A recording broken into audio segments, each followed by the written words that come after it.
লগ্নজিতার গল্পের ঝুলিতে আবার চলে এলাম ঘাটের কথার দ্বিতীয় পর্ব নিয়ে।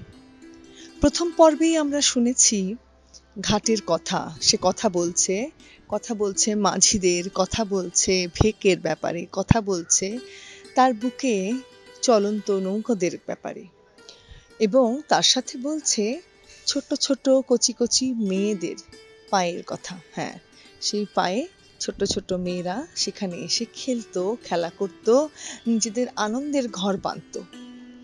আর তারপর কি হলো?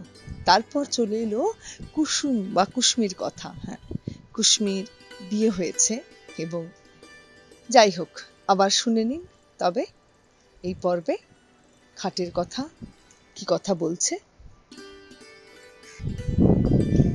পত্রযোগে বৈধব্যের সংবাদ পাইয়া 8 বৎসর বয়সে মাথার সিঁদুর মুছিয়া গায়ের গহনা ফেলিয়া আবার তাহার দেশে সেই গঙ্গার ধারে ফিরিয়া আসিয়াছে কুসুম। কিন্তু তাহার সঙ্গিনীদেরও বড় কেহ নাই। ভুবন স্বর্ণ অমলা শ্বশুর ঘর করিতে গিয়াছে, কেবল শরৎ আছে। কিন্তু শুনিতেছি অগ্রহায়ণ মাসে তাহারও বিবাহ হইয়া যাইবে। কুসুম নিতান্ত একলা পড়িয়াছে। কিন্তু সে যখন দুটি হাঁটুর উপর মাথা রাখিয়া চুপ করিয়া আমার ধাপে বসিয়া থাকিত, তখন আমার মনে হইত যেন নদীর ঢেউগুলি সবাই মিলিয়া হাত তুলিয়া তাহাকে খুশি খুশি রাক্ষসী বলিয়া ডাকাডাকি করিত। বর্ষার আরম্ভে গঙ্গা যেমন প্রতিদিন দেখিতে দেখিতে ভরিয়া ওঠে, কুসুম তেমনি দেখিতে দেখিতে প্রতিদিন সৌন্দর্যে যৌবনে ভরিয়া উঠিতে লাগিল। কিন্তু তাহার মলিন বসন, করুণ মুখ, শান্ত স্বভাবে তাহার যৌবনের উপর এমন একটি ছায়াময় আবরণ রচনা করিয়া দিয়াছিল যে সে যৌবন, সে বিকশিত রূপ সাধারণের চোখে পড়িত না। কুসুম যে বড় হইয়াছে এ যেন কেহ দেখিতে পাইত না। আমি তো পাইতাম না। আমি কুসুমকে বালিকার চেয়ে বড় কখনো দেখি নাই। তাহার মল ছিল না বটে, কিন্তু সে যখন চলিত আমি সেই মলের শব্দ শুনিতে পাইতাম। এমনি করিয়া 10 বৎসর কাটিয়া গেল। গায়ে লোকেরা কেহ জানিতে পারিলই না। এই আজ যেমন দেখিতেছ, সে বৎসরেও ভাদ্র মাসের শেষাশেষি এমন একদিন আসিয়াছিল। তোমাদের প্রপিতামহীরা সেদিন সকালে উঠিয়া এমনিতর মধুর সূর্যের আলো দেখিতে পাইয়াছিলেন। তাহার যখন এতখানি ঘোমটা টানিয়া কলসি তুলিয়া লইয়া আমার উপরে প্রভাতের আলো আরো আলোময় করিবার জন্য গাছপালার মধ্য দিয়া গ্রামের উঁচু নিচু রাস্তার ভিতর দিয়া গল্প করিতে করিতে চলিয়া আসিতেন, তখন তোমাদের সম্ভাবনাও তাহাদের মনের এক পার্শ্বে উদিত হইত না। তোমরা যেমন ঠিক মনে করিতে পারো না, তোমাদের দিদিমারাও সত্য সত্যই একদিন খেলা করিয়া বেড়াইতেন। আজিকার দিন যেমন সত্য, যেমন জীবন্ত, সেদিনও ঠিক তেমনই সত্য ছিল। তোমাদের মতো তরুণ হৃদয়খানি লইয়া সুখে দুঃখে তাহারা তোমাদেরই মতো টলমল করিয়া দুলিয়াছেন। তেমনি আজিকার এই শরতের দিন তাহারা হীন, তাহাদের সুখ দুঃখের স্মৃতিলেশ মাত্রহীন। আজিকার এই শরতের সূর্য করজ্জ্বল আনন্দ ছবি তাহাদের কল্পনার নিকটে তদপেক্ষাও অগোচর ছিল। সেদিন ভোর হইতে প্রথম উত্তরের বাতাস অল্প অল্প করিয়া বহিতে আরম্ভ করিয়া ফুটন্ত বাবলা ফুলগুলি আমার উপরে একাট্টা উড়িয়া ফেলিতেছিল। আমার পাষাণের উপরে একটু একটু শিশিরে রেখা পড়িয়াছিল। সেই দিন সকালে কোথা হইতে গৌরতনু সৌমোজ্জ্বল মুখচ্ছবি দীর্ঘকায় এক নবীন সন্ন্যাসী আসিয়া আমার সম্মুখস্থ ওই শিব মন্দিরে আশ্রয় লইলেন।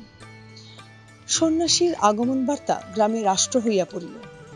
মেয়েরা কলসি রাখিয়া বাবা ঠাকুরকে প্রণাম করিবার জন্য মন্দিরে গিয়া ভিড় করিল। ভিড় প্রতিদিন বাড়িতে লাগিল। একে সন্ন্যাসী, তাহাতে অনুপম রূপ, তাহাতে তিনি কাহাকেও অবহেলা করিতেন না। ছেলেদের কোলে লইয়া বসাইতেন, জননীদিগকে ঘরকন্যার কথা জিজ্ঞাসা করিতেন। নারী সমাজে অল্পকালের মধ্যেই তাহার অত্যন্ত প্রতিপত্তি হইল। তাহার কাছে পুরুষ বিস্তর আসিত। কোনদিন ভাগবত পাঠ করিতেন, কোনদিন ভাগবত গীতার ব্যাখ্যা করিতেন, কোনদিন মন্দিরে বসিয়া নানা শাস্ত্র লইয়া আন্দোলন করিতেন।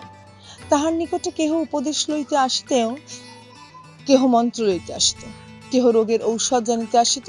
মেয়েরা ঘাটে আসিয়া বলা বলি করিত, আহা কি রূপ!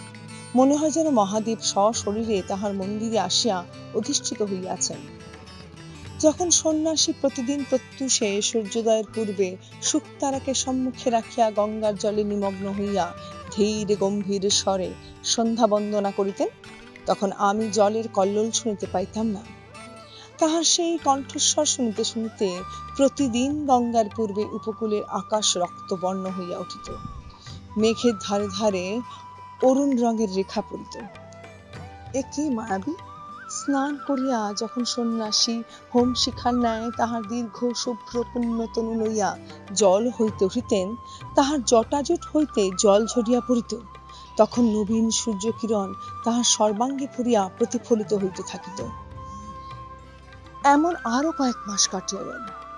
চৈত্র মাসে সূর্যগ্রহণের সময় বিস্তর লোক গঙ্গা স্নানে আসিল।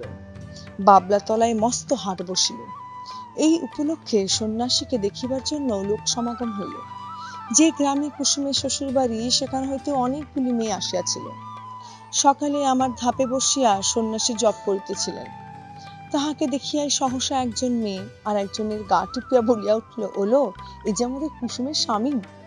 আর একজন দুই আঙুলে ঘোমটা কিছু ফাঁক করিয়া ধরিয়া বলিয়া উঠিল, ওমা, তাই তো গা, এ যে আমাদের চাটুর্যেদের বাড়ির ছোট দাদা বাবু। আর একজন ঘোমটার বড় ঘটা করিত না, সে কহিল, আহা, তেমনি কপাল, তেমনি নাক, তেমনি চোখ। আর একজন সন্ন্যাসীর দিকে মনোযোগ না করিয়া নিঃশ্বাস ফেলিয়া কলসি দিয়া জল ঠেলিয়া বলিল, আহা, সে কি আর আছে, সে কি আর আসবে, কুসুমের কি তেমনি কপাল। তখন কেউ কহিল, তাহারা তো দাঁড়ি ছিল না। কেহ বলিল, সে এমন একহারা ছিল না। কেহ কহিল, সে যেন এতটা লম্বা নয়। এই রূপে কথাটার একরূপ নিষ্পত্তি হইয়া গেল, আর উঠিতে পাইল না। গ্রামের আর সকলেই সন্ন্যাসীকে দেখিয়াছিল, কেবল কুসুম দেখে নাই। অধিক লোক সমাগম হওয়াতে কুসুম আমার কাছে আসা একেবারে পরিত্যাগ করিয়াছিল। একদিন সন্ধ্যাবেলা পূর্ণিমা তিথিতে চাঁদ উঠিতে দেখিয়া বুঝি আমাদের পুরাতন সম্বন্ধ তাহার মনে পড়িল।